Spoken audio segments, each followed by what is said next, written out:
Halo teman-teman, selamat datang kembali di Lintas Jeda, tempat di mana kita berhenti sejenak untuk memahami lebih dalam. Saya Joska dan hari ini kita akan ngobrol tentang buku yang mengupas fenomena kecemasan yang melanda generasi muda di era digital. Judulnya The Anxious Generation, karya Jonathan Haidt.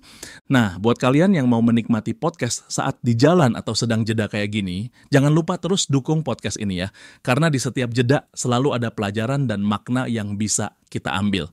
Yuk, langsung kita mulai.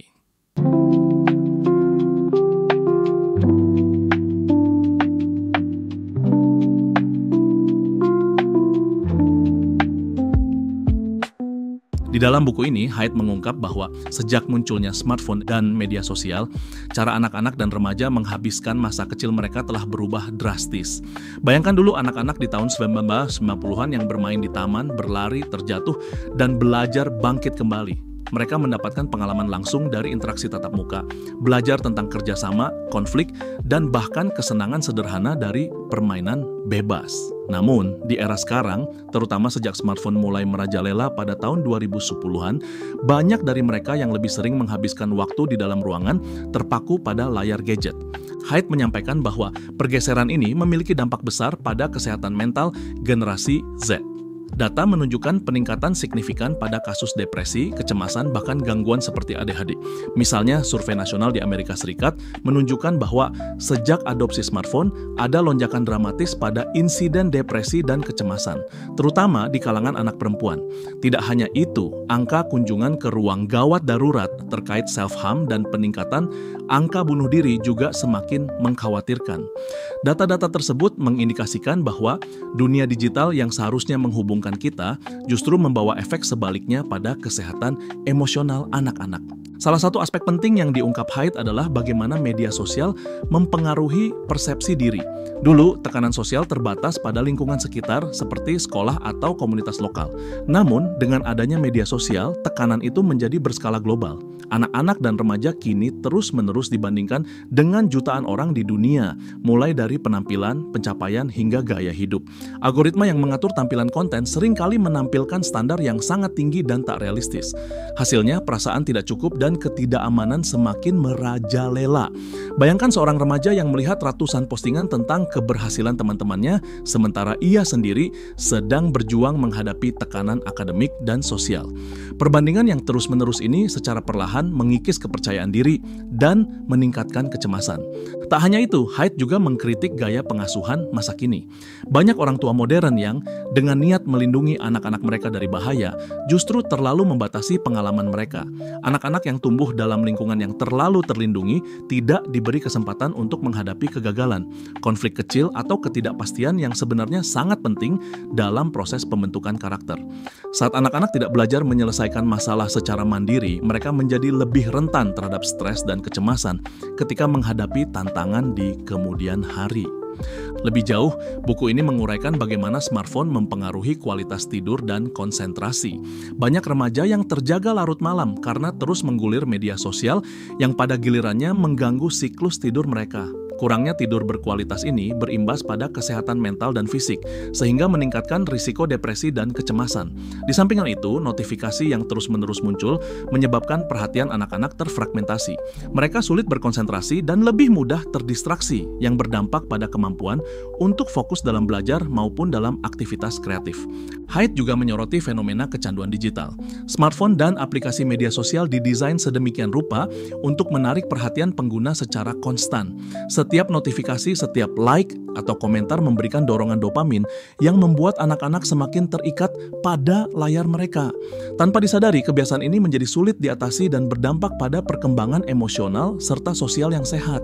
Di sisi lain, buku ini memberikan pandangan global mengenai bagaimana fenomena ini bukan hanya terjadi di Amerika Serikat, tetapi juga terlihat di negara-negara lain seperti Kanada, Inggris, dan negara-negara Nordik. Hal ini menunjukkan bahwa dampak digitalisasi terhadap kesehatan mental anak merupakan masalah global yang memerlukan perhatian serius dari seluruh masyarakat. Dalam buku The Anxious Generation, Haidt juga menyampaikan solusi yang dapat kita terapkan. Salah satu solusinya adalah dengan mengembalikan esensi bermain yang alami pada masa kecil. Anak-anak perlu diberi kesempatan untuk bermain di luar, berinteraksi secara langsung, dan belajar melalui pengalaman nyata. Aktivitas seperti bermain bebas di taman, bersepeda, atau sekadar bercengkrama dengan teman-teman memiliki peran penting dalam mengembangkan kreativitas, empati, dan ketahanan mental. Selain itu, Haidt mengajak orang tua dan pendidik untuk membatasi penggunaan gadget pada anak-anak sejak usia dini. Dengan menetapkan batasan waktu layar dan menggantinya dengan aktivitas fisik atau interaksi sosial langsung, kita dapat membantu anak-anak mengembangkan keterampilan sosial yang lebih baik dan mengurangi tekanan yang ditimbulkan oleh media sosial. Di samping itu, regulasi yang lebih ketat terkait konten digital dan perlindungan data anak juga sangat diperlukan untuk menciptakan lingkungan digital yang lebih aman. Buku ini bahkan membahas perbedaan dampak penggunaan digital antara anak laki-laki dan perempuan. Anak perempuan cenderung lebih rentan terhadap tekanan sosial yang ditimbulkan oleh media sosial sehingga mengalami kecemasan dan depresi dengan lebih tinggi. Sementara itu, anak laki-laki lebih banyak terdistraksi oleh hiburan digital seperti video game yang bisa mengganggu perkembangan kemampuan interaksi sosial mereka. Perbedaan ini menegaskan bahwa solusi yang diterapkan perlu mempertimbangkan karakteristik dan kebutuhan unik masing-masing kelompok. Haidt juga mengungkapkan bahwa sistem pendidikan kita turut berperan dalam masalah ini. Lingkungan sekolah yang semakin kompetitif, tuntutan akademik yang tinggi, dan minimnya kesempatan untuk bermain atau bereksperimen secara bebas membuat anak-anak semakin tertekan. Pendidikan seharusnya tidak hanya berfokus pada pencapaian nilai tinggi, tetapi juga pada pengembangan karakter dan kemandirian. Dengan mengintegrasikan lebih banyak kegiatan bermain dan pembelajaran yang berbasis pengalaman, sekolah dapat membantu mengurangi tingkat kecemasan yang dialami siswa.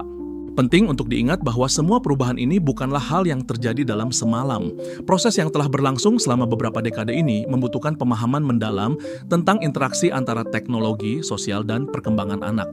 The Anxious Generation bukan hanya sebuah kritik, tetapi juga sebuah panggilan untuk bertindak. Haidt menekankan bahwa untuk menciptakan generasi yang tangguh dan sehat, kita harus bekerja sama, orang tua, pendidik, pembuat kebijakan, dan masyarakat luas, untuk menciptakan lingkungan yang mendukung pertumbuhan anak secara holistik. Di tengah segala tantangan tersebut, ada harapan. Dengan kesadaran dan tindakan yang tepat, kita dapat mengubah arah tren kecemasan ini. Dengan membatasi eksposur terhadap media digital, meningkatkan kualitas interaksi sosial, dan mendorong kembali nilai-nilai permainan bebas, kita bisa membantu generasi muda membangun ketahanan mental yang lebih baik.